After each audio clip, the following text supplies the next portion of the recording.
ఒంటరి చేసి కంట శోకమే మిగిలించినావా మీ నాన్న నరసింహ కొడుకు లేడని కళ్ళడిల్లుతున్నాడయ్యో నీ అక్కలు ఇద్దరు సాబంది సంగా ఎక్కకి ఏడ్చెనో చెల్లెసిరి చందన స్పందనలిద్దరు దుఃఖమెల్ల తీసెనో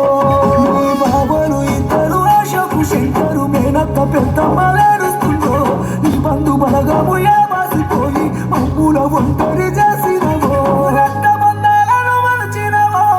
నింగి సుక్కల్లో చేరినవో దేవుడు ఎడబాపెను శివయ్య మమ్మెట్ల ఇడిసినవో రక్త బంధాల మరచినవో ఆత్మ బాధల్ని నింపినవో గురువాడ గొల్లు మంది శివ కుమారు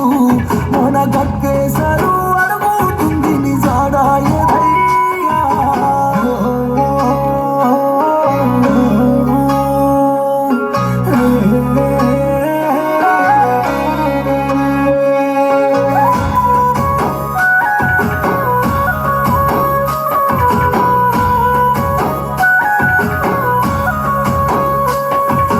అన్నలు అంజయ్య ఉపందర్ శేఖరు రోజు నిన్ను గుర్తు చేస్తున్నారయ్యా నరసింగరావు సుమను మణి కుమారు తమ్ముడు వంశీతు తలుసుకుంటుండ్రో నీ అన్న కరుణాకరు కంట నీరు వ్యక్తి కలత చెందుతున్నాడో తమ్ముడు లేడని గుండె పాడుకొని దుఃఖపడుతున్నాడో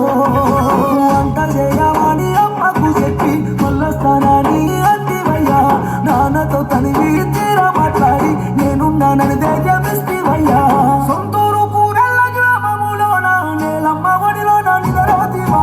దేవుడు ఎడబాపెను శివయ్య మమ్మెట్ల ఇడిసినవో రక్త బంధాల మరచినవో ఆకేమో బాధల్ని నింపినవో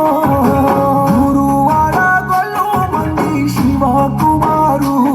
మన గక్కేసరు అడుగుతుంది నిజాడాయదయ్యా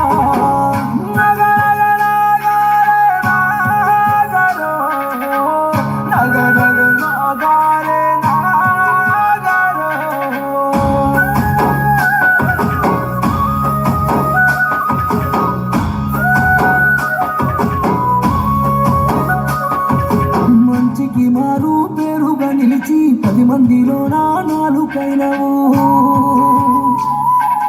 గొప్ప చదువులెన్నో చదివి నీవు మంచి పేరునే కాంచినావు పాపకారి గడియ పామోలే పగబట్టి మాకు దూరమైతివా చూసేది చూడంగా చుక్కరాలినట్టు నేల రాలిపోతివా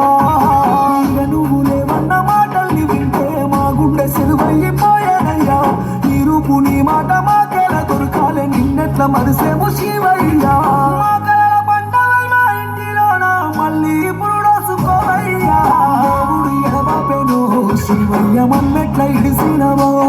రక్త బంధాల మరచినవో ఆకేమో బాధల్ని నింపినవో ఏలో కానున్నా శివయ్య ఆత్మశాంతి కలగాలే మంచితనానికి